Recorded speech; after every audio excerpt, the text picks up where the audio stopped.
Hello, and welcome to the June edition of Patio Perspectives. I'm your host, Paul Salinger.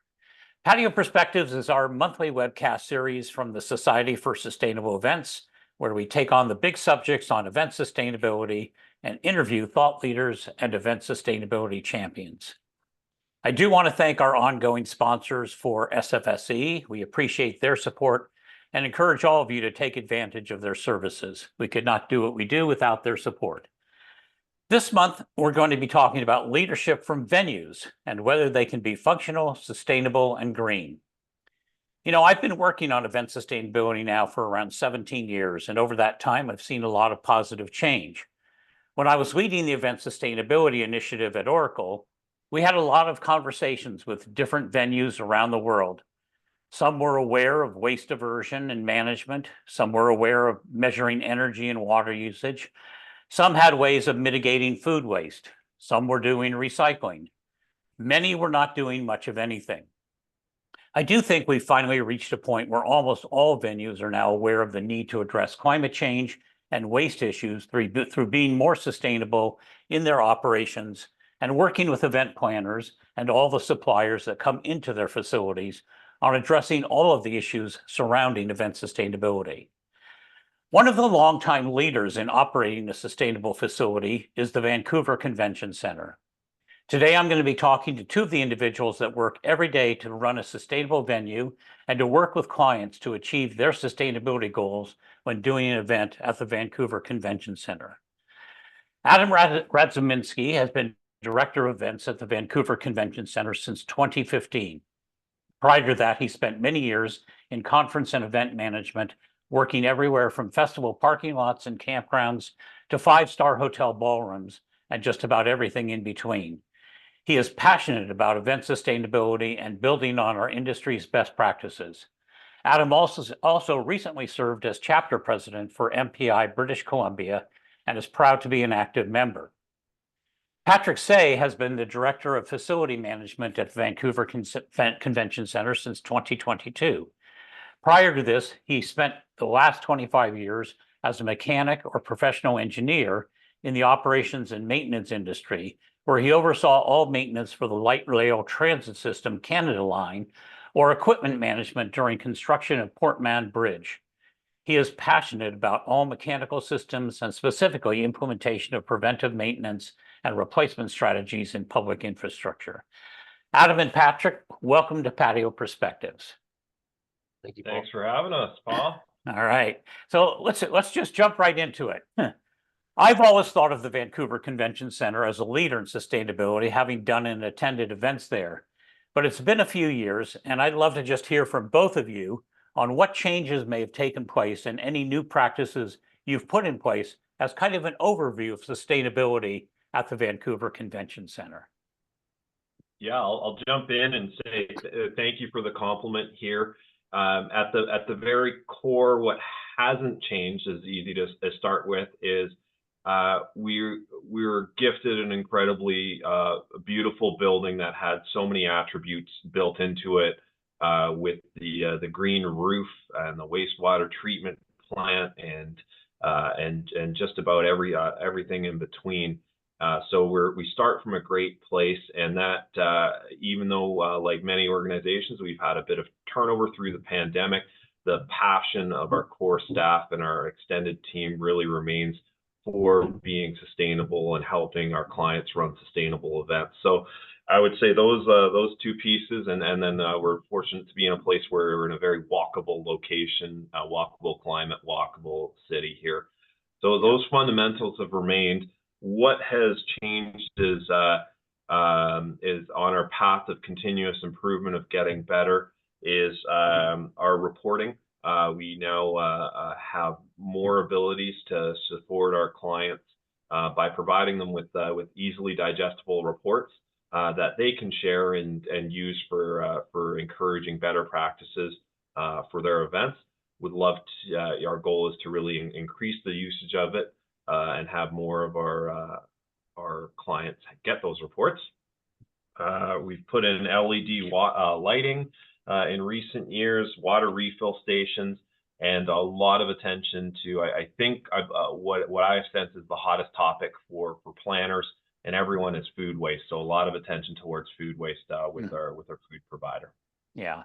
Yeah, I think, yeah, the last event that I did there was a number of years ago, but even then, I think there was some attention to not only food waste, but just the menu choices that were available in terms of like trying to help planners and attendees in particular to have good food choices at breaks and at lunchtime so that the afternoon didn't become a slog where you were weighted down by heavy foods that you might have eaten at lunch. And so I'm hoping that that practice has continued as well. Absolutely, and that, even before food waste was again, I think it's always been an issue, but it's really ramped up in recent years with inflation here and understanding the knock-on effects on our communities. But our kitchen has always been proud to serve the highest in quality local ingredients. Turns out those are a bit more expensive, and when you're using more expensive ingredients, you're a lot more careful with them. So that's always been an inherent practice. It's just part of that business. Right. Patrick, what from your perspective, from an infrastructure perspective, have you seen changes just in the couple of years that you've been there? In the few years that I've been here, like Adam was saying, we were just gifted such a beautiful, sustainable building, double LEED building. It's really hard to make those, those major leaps. There's not a lot of low-hanging fruit, I guess, if you will. Right. Our only fossil fuel usage is really for food preparation. Our building is entirely electric. We use heat pumps to heat and cool the building. It's those little changes, moving the whole building to LEDs, adding water filler stations, but really taking a look at the waste event reporting, like Adam was saying. Right. I think it's just really fine-tuning those details. Yeah, so it sounds like from both an event perspective and an infrastructure perspective that the center is really trying to help planners and event organizers that are coming in to have a good foundation already in place from a sustainability standpoint to where they can really, think about what their overall objectives and goals are, and that you guys are there to support them. Absolutely. So just talk to me a little bit about what each of your roles are when it comes to planning for sustainability at an event, and how do the two of you collaborate? One of you kind of being more on the event side and one more on maybe the facility and operations side. How do those two functions work together? Quite simply, I make promises that then end up in Patrick's lap to actually figure out. But no, I work with our event managers and coordinators, and so we're at the front end of trying to guide our clients, trying to understand their events and what comes about.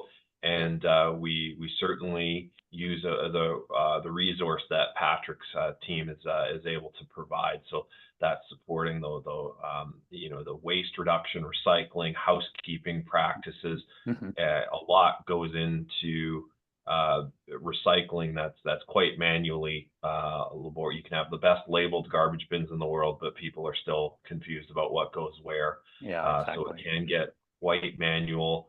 And that's where we really rely on Patrick's team.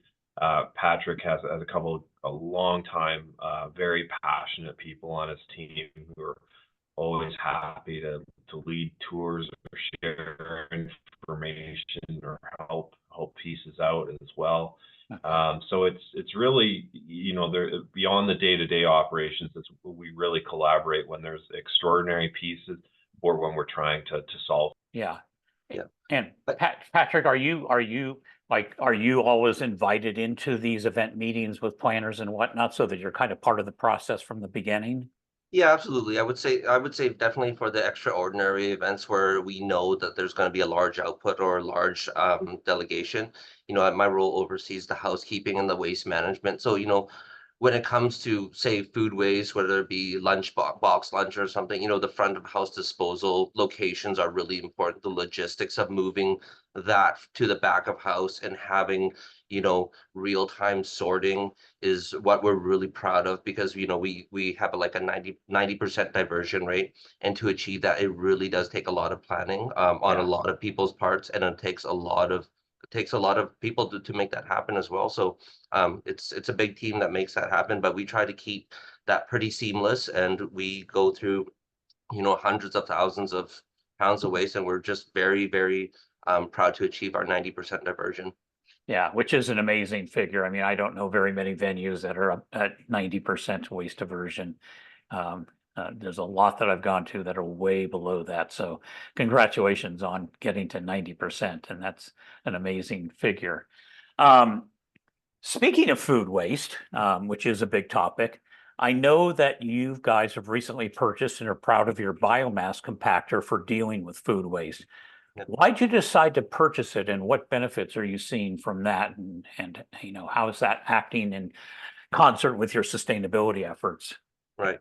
The biomass compactor is just such a sustainable investment in a couple terms. So even in terms of financial investments, just the cost of purchasing it and the cost savings from the reduction of the weight is, the payback period is less than 3 years on it. So even from a financial sustainability, it's just a great investment.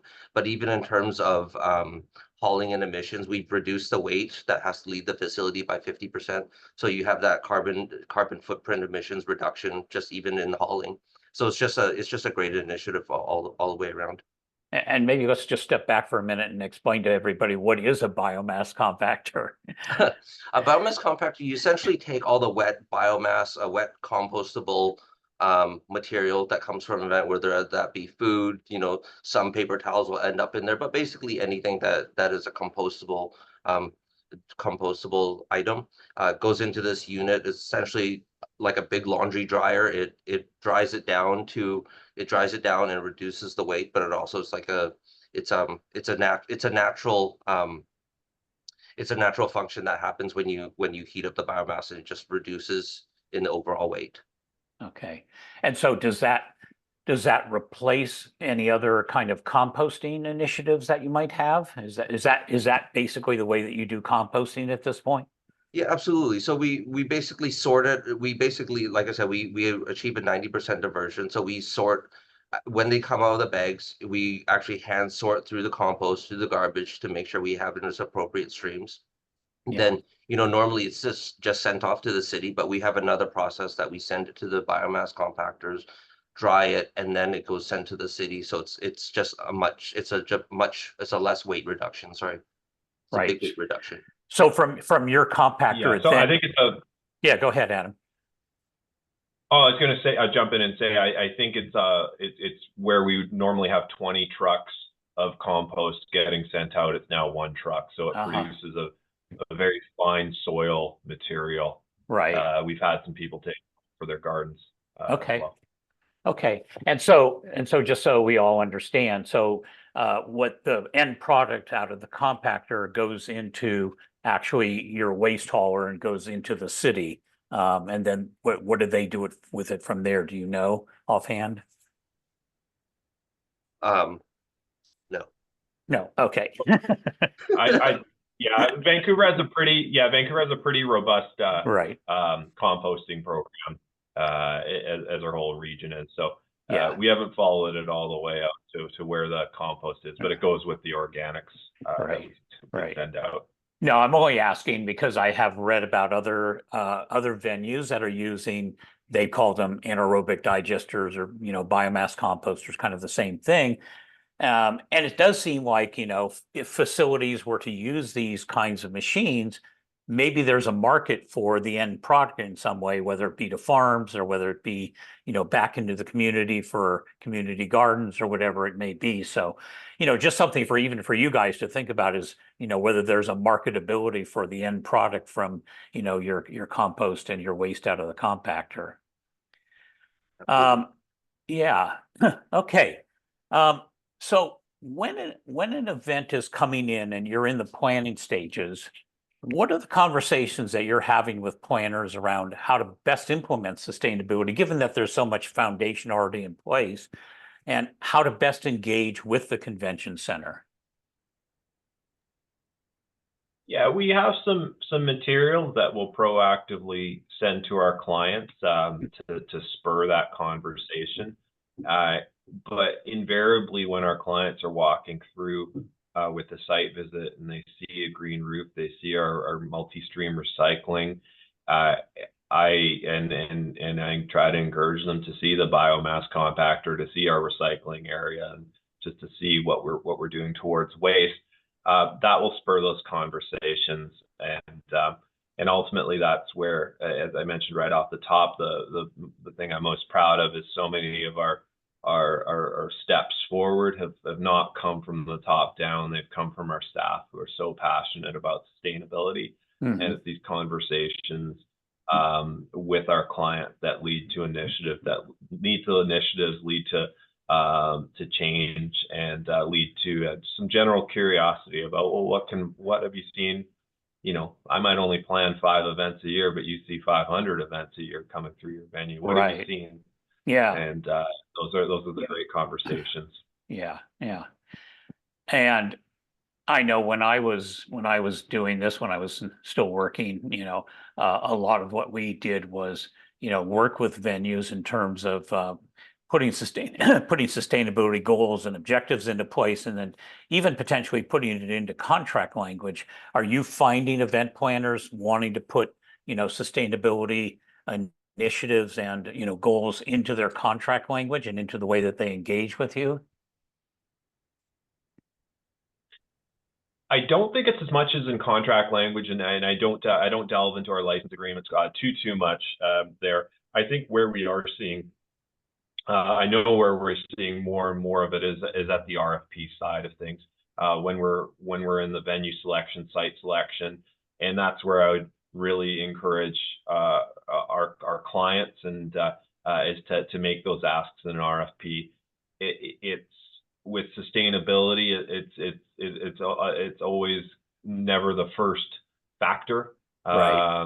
and so if decision makers are seeing that at all venues, are seeing that it is a part of the RFP process, that it is something that will be impetus to make those business cases for those investments and such. So Right. I do really encourage planners to ask for those questions in the RFP process, and certainly with the rules changing in the EU and those requirements, I do anticipate that our European-based conferences will start requiring those pieces, not only in the RFP but also in our license agreement. But Right. But I don't touch that day to day. So Right. Right. Patrick, I'm sort of curious, just in that same vein, whether even from an infrastructure perspective and a facility perspective, have you developed any kind of materials for planners and or events coming in related to kind of the overall operation of the facility and what they could expect in terms of I don't know, the way that you deal with energy management or water management or any of those kind of things, and whether there's any like guidelines, for example, for exhibitors in terms of what you would allow them to bring in or not allow them to bring in. Right. I think we want to bring awareness to our clients that our water is recyclable. Our water is recycled and it turns into non-potable water for our roof and for our toilets. Mhm. We want to encourage better practices in terms of the materials that they bring into the facility, and also talk about the diversion streams on the way out, so we could fit those items into those diversion streams and achieve a high diversion rate. Okay, great.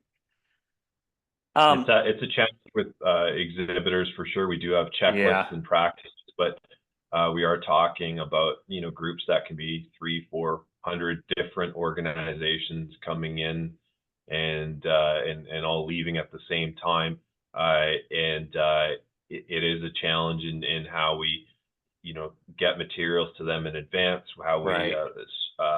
have our waste sorting stations present on the floor to make it very, very easy, Right.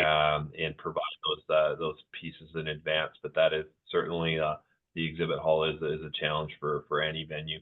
Yeah, I certainly experienced that over the years, and we worked closely with our general services contractors to try and understand what kinds of things we could sort of mandate that people wouldn't bring in. It's very, very hard though. So It sounds like you guys are very proactive in terms of engaging with planners and event organizers.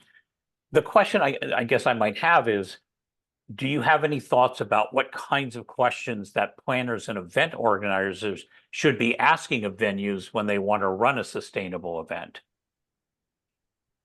I stand on the shoulders of giants here, and in my past life I used to work with Roger Simons and Guy Bigwood, and I remember what they would hammer home over and over again was ask to see where the waste goes. And that was I think your first or second question there, Paul, too. And I think that's a really important piece that I would encourage planners to ask their venues is, let's see what your facilities look like and how well you're suited for recycling, for waste diversion here. And I think that would also hopefully trigger a question of, we think about, where are products coming from? How are they made? What are the byproducts of the production? But also think about, okay, where do they go?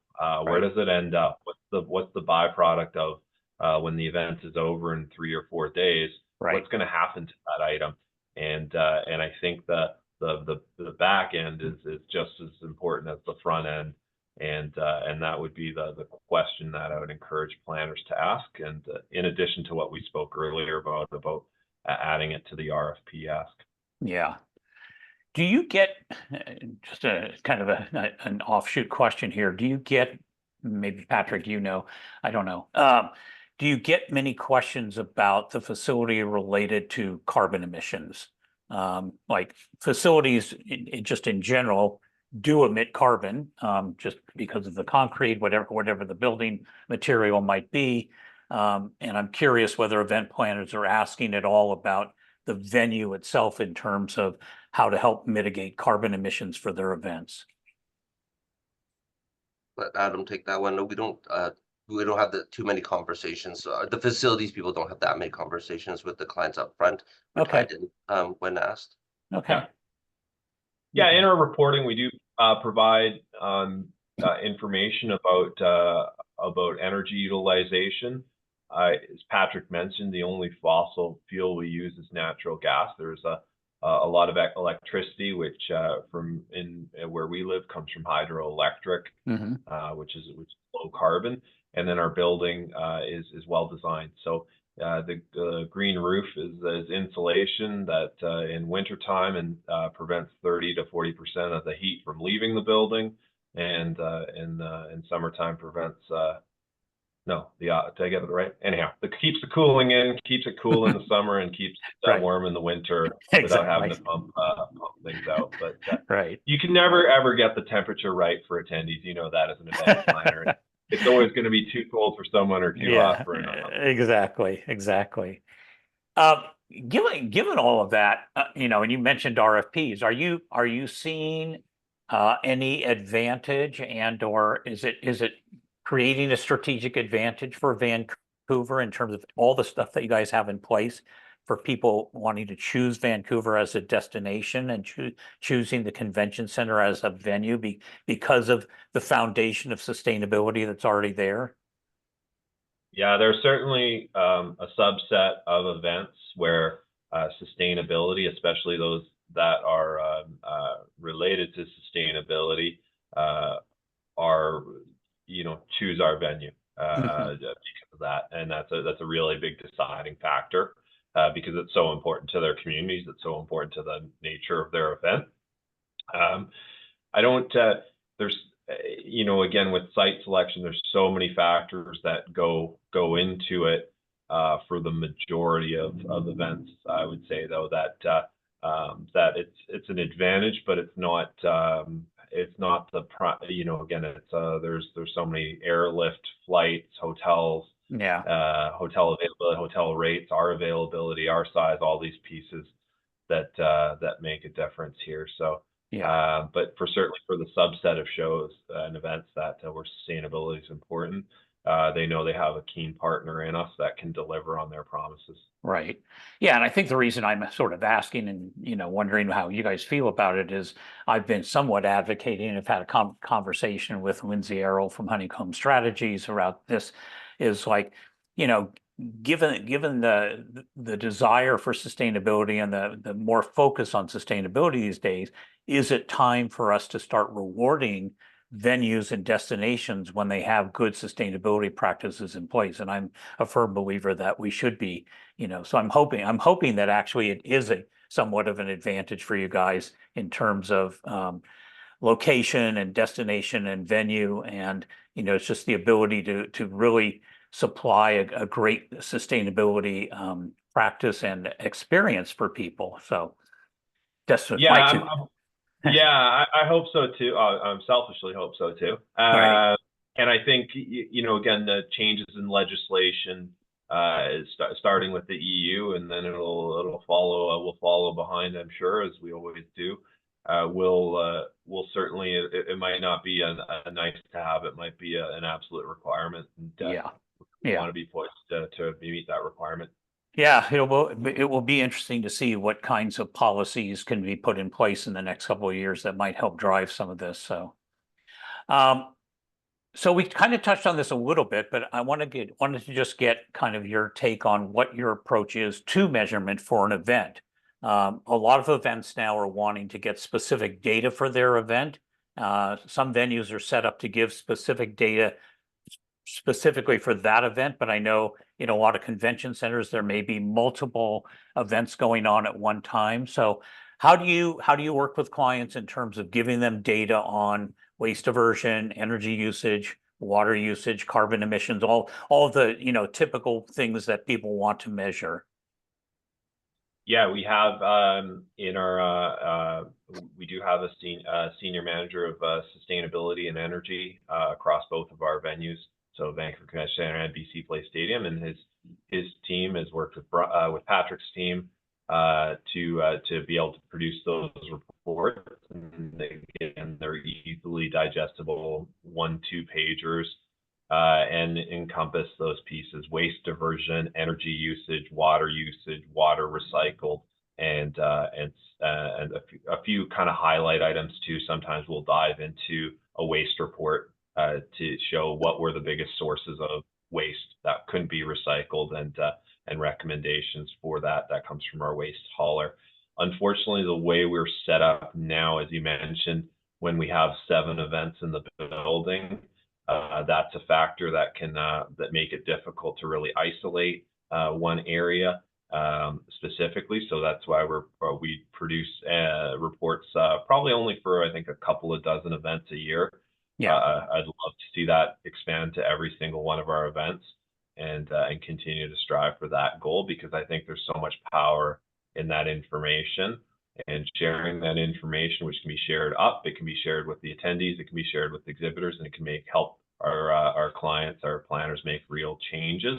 Yeah, exactly. I mean, it definitely leads to continuous improvement for everybody, from whether it's the venue or whether it's the event organization or whatever it may be. I know in the instances where we basically had the entire facility, let's say Moscone Center, when we were doing Oracle Open World, we obviously could get data because we were the only client in the convention center. But yes, I agree that it's much more difficult when you have multiple clients, and it's hard to separate out those different waste streams. So are you finding that if you have a client come in and take over the entire convention center, that they're asking for that data, and you can give them that data based on the fact that they're the only ones contributing to the waste stream or contributing to energy usage and water usage and those kind of things? Yeah, and we can isolate areas. So we have a number of our events that use the exhibit halls only, that we're able to isolate that area. The other factor is probably for some of your events, Paul, where you might have used an entire building or 2 of Moscone Center and realized that you still needed more spaces. We do need some space for some of that waste sorting as well, a fair amount of it as well. So that does play a factor when we have events that are the proverbial bursting at the seams events. That can also make it a little difficult. But Right. I would say it doesn't really target the mid-size events. It's really those small events that, again, when we have 5, 6, 7 events in the building at a time, Right. when someone's taking over a full set of ballrooms or a full set of the exhibit halls, we can still produce that information. Right. So then that leads to kind of the next question is whether does the convention center do its own measurement on an ongoing basis and report it to any of the reporting organizations? Do you do your own measurement just for your own sake so that you know kind of where you're at all the time in terms of waste diversion and energy management? Yeah, absolutely. Yeah, absolutely. All waste is tracked every day out of this convention center, and we and our senior manager, they track it and we trend it over time to make sure that we're achieving that diversion rate. So we have diversion rates all the way back until 2015, I believe, and possibly even earlier. But this is something that we definitely do for ourselves as well to make sure that we are achieving that high rate of recycling. Yeah. And then I'm imagining that you guys use that data so that you can make whatever changes you need to make and can have your own sustainability journey and continuous improvement cycle. Absolutely. You know, when we have measurable data, that's when you can start making changes. That's when you can start making measurable changes and knowing that the decisions that we make can impact those numbers. Right. Right. And do you get good support from kind of like the executive management of the convention center in terms of looking at that data? Are they sort of part of that process of looking at that data and understanding where they might need to invest or where they might need to make changes? Absolutely. Sustainability and you know, lowering our carbon footprint and you know, just being a good environmental steward is just the mandate of PAVCO. And it's something that's supported, you know, top down, bottom up. It's something that everyone has at PAVCO. Yeah, that's great to hear.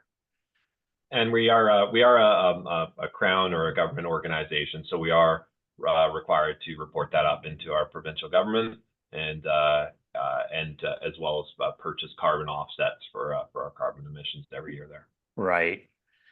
And what's the relationship between the VCC and the city of Vancouver? Is there conversation about, you know, how waste diversion gets impacted in one way or the other? Is there a collaboration between the two organizations in terms of sustainability?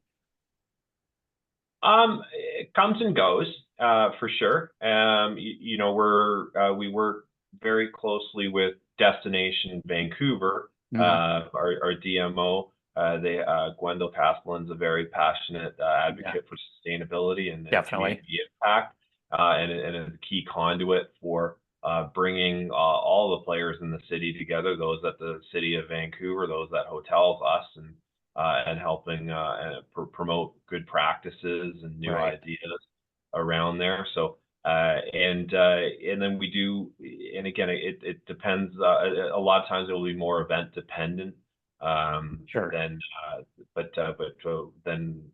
necessarily day to day. Yeah.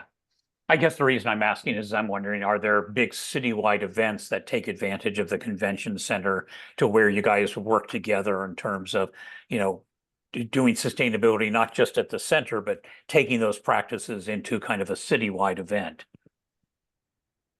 Yeah, I think it's we're probably not so much. We work a lot. We work very closely with them from an event planning perspective for the larger events that do start to stretch into other venues and onto the streets and such. Right. And waste management is a key component of that. Keeping you know, from a right alongside fire, police, and traffic authority is that waste management, and for the public events certainly do need a plan for that recycling and waste management. Right. Right.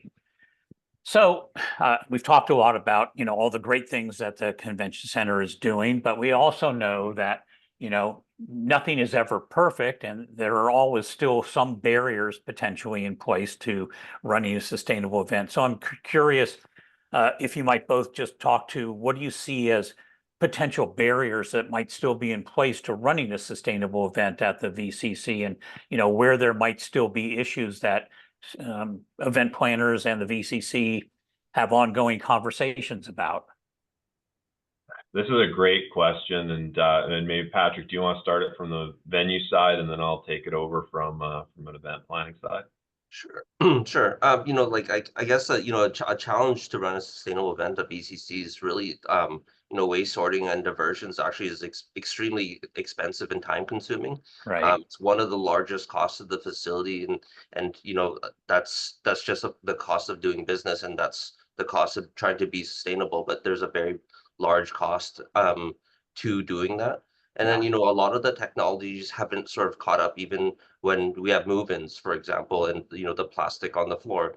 There's not such a great alternative to that aside from plywood or some special boards, but then you have the weight and then the storage and the knock-on effect of the additional labor. So it's not perfect. And Right. so we just, in cases like that, we try to sort of minimize our usage of that. But yeah, it's not perfect, but in general, it's just expensive and time consuming. Right. Yeah. Have you, Patrick, before we move on, Patrick, have you thought about or explored any kind of like looking for a marketplace or a vendor or somebody that might take that plastic and, reuse it in some way, or upcycle it in some way, or recycle it in some way, so that you guys aren't having to deal with it and have it as part of your waste diversion? Yeah, we're constantly scanning the horizon to see if there's anything that we can do to upcycle it, or Right. divert it away from the landfills. But there's just limitations to Sure. what's available these days. Yeah. Yeah. Adam? Yeah, I would say add on to it is the replacements is the hard part here. Plastic is everywhere because it is cheap, it's effective, it's lightweight, it's easy to apply, and we see that across the board for anything, as plastics are extremely effective and extremely cost effective, which makes them very difficult to replace. Right. And that's there's other pieces I find of behaviors and kind of the legacy pieces that again, those are the behaviors or expectations of attendees, of clients, and our own teams sometimes too. Sure. Labor is a big piece. That's something a lot of organizations, both on the planner side and the venue side, have had challenges with in recent years here as well. And when we think about something like food waste, I find fascinating, just because you can once you really dive into it, you start to really understand where the challenges are. Sure. And if you're going to put out smaller portions, well, you'll need twice the labor to replenish those, right? And that's if and how do you find the balance between, I'm Polish, as you might have known from my last name, and Patrick is not Polish, but we both have cultures not unlike many other cultures where abundance of food is a key part of hospitality, and that visual of abundance. So how do you balance that with that piece of like, oh, they didn't serve anything here, and minimizing that food waste. So it's it's kind of that shifting of mindset and expectation to some degree, and that can be a barrier for sure, and finding that right balance between all these factors: cost, labor, appropriate replacements, and an actual change of behavior. Are you finding that there are some events coming in that have changed their mindset and are coming in with a different mindset already, to where they can work with you in terms of like not worrying about whether there's an overabundance of food, of right sizing things so that the food waste gets mitigated in that way, as opposed to you guys having to deal with it through your biomass compactor or however else you might your chefs might deal with it in terms of how to use all the material. Yeah, absolutely. And again, it's becoming more and more of a talking point. Right. And that's really our hope with producing reports for our clients is, and we do have some great examples of clients where they received that first report.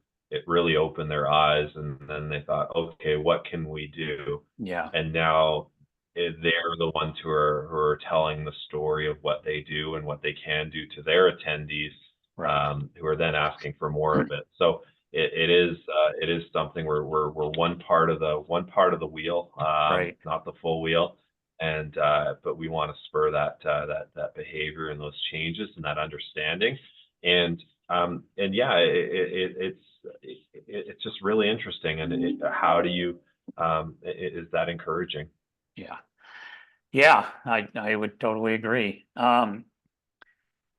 Are there any particular kinds of partnerships that you have with local services, and how does that affect your approach to event sustainability?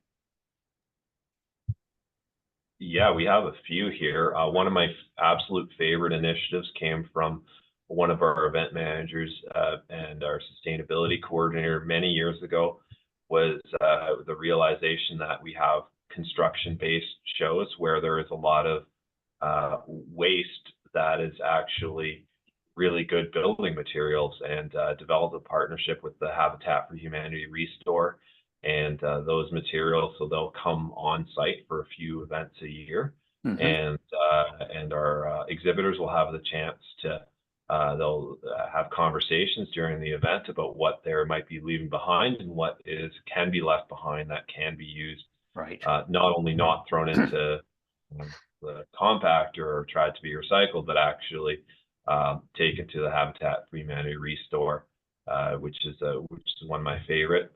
And our food and beverage team, in addition to all of the partnerships and local suppliers that we've worked with for years, there's also a Union Gospel Mission, a local charity, and a couple of others that are very keen to take any leftover food that might come from. Again, it's I think again any planner will know that the wheel of the roulette wheel known as guarantees is a challenging one, and contains a lot of factors out of everyone's control. And so working with partnerships with local organizations to donate that food Right. to where it's needed. Right. And so do you have like a kind of a list of preferred partners, if you will, so that when event people come in, you can say, hey, if you want to, we like to donate any food, you can use this organization, or, if you have materials you want to leave behind, there's Habitat for Humanity. Do you offer up that partnership list for people? Yeah, where appropriate, it's steering it. The food one is more about making sure that we have a partner that is able to pick that up. Yeah. And I know that varies a lot by city. And there's more and more organizations popping up in cities across North America, Right. that are able to work large scale venues like us and hotels, and we're fortunate to have, but it doesn't work for every single charity that's out there. You have to have the ones that understand what they're getting into, and again, their own constituents have different needs as well. Yeah, I think there's even a couple of organizations that are starting to pop up that are offering that service to both events and to venues, where they will come in and take care of the food donation piece of it for you. It's just working out the logistics of it. So yeah, I think there's a lot going on there that, people can start to take advantage of. One other question that I'm always curious about, you guys are doing a great job. I know some other venues, like, we worked with Moscone Center for years. They have a lot of great practices in place. Javits Center has a lot of great practices in place. Colorado Convention Center. I just heard a presentation recently from folks in Charlotte. They're doing a lot. And I'm curious whether you are part of an association, or do you collaborate with other large venues or convention centers to kind of share best practices? And, are there any learnings from those conversations? Yeah. Go ahead, Patrick. Oh, okay. I was just gonna talk about the biomass compactor, and Mhm. that's our experience, anyways. Destination Vancouver. Gwendol, led our tour to the YVR airport, and that's actually where we saw the biomass compactor in the first place. Okay. So, Mhm. that kind of outreach into the community really kind of exposed us to that as well. Yeah. Yeah, we're actively part of a number of organizations, and you're absolutely right. We can learn from anywhere, airports, hotels, convention centers. So we're actively part of IABM, the International Association of Venue Managers, Mhm. and it's learning those best practices, understanding what the innovations are taking place at other venues is key to us. I'm, as I mentioned at the top, I'm a member of MPI. I find learning from planners who are able to share what best practices they've seen at other venues. So it's always such a good source as well. Right. And yeah, there's a lot of great stuff happening out there, and it's really impressive. Yeah, and I think as we all know, nobody can do this alone. It really does take collaboration between all the different entities. All the different stakeholders really have to have a piece of it for, sustainability to really work the way it should.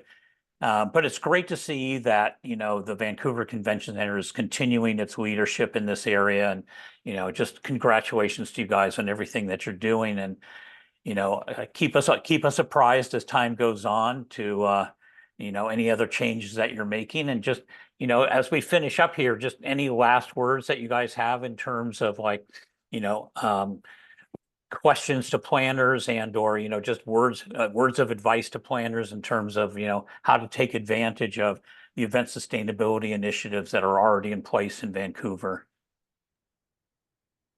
I would turn the question right around, and we're on a journey of continuous improvement Yeah. of learning, and would love to hear those best practices and help steer us to where we can move towards, and yeah, let us know how we can help, and yeah, that would be my big ask, and find me on LinkedIn and let me know. Yeah. Patrick, any last words? No, it's the same. It's the same as Adam. We are like gifted to be in such a great sustainable building, that it's hard to see the next big thing where we can make such a large impact. And I would just love it if we like collaborated with a lot more with industry, and they asked us those questions, or we asked those questions, that how we could improve together and Right. make bigger changes. Yeah, and I think that is the key. And you mentioned continuous improvement, and I think all of us, can benefit from just working together and sharing best practices. I know, when we were doing sustainability at Oracle Open World, we always wrote a fairly lengthy report and shared it out publicly. And I've always been encouraging other events to do the same. And so if you get data from a venue, please put a report together and share that out, because everybody is, wanting to learn. And yeah, so again, just thank you so much, Patrick, Andrew, and Adam. Thanks for taking the time to join us today. I hope this conversation gave everybody some insights into how venues are treating sustainability and how you can better engage with venues to achieve your sustainability goals. So just to wrap up, until next time, again, thanks to all of our sponsors. Thanks for watching, and keep up the good work on your sustainability journey. See you all next time. Bye.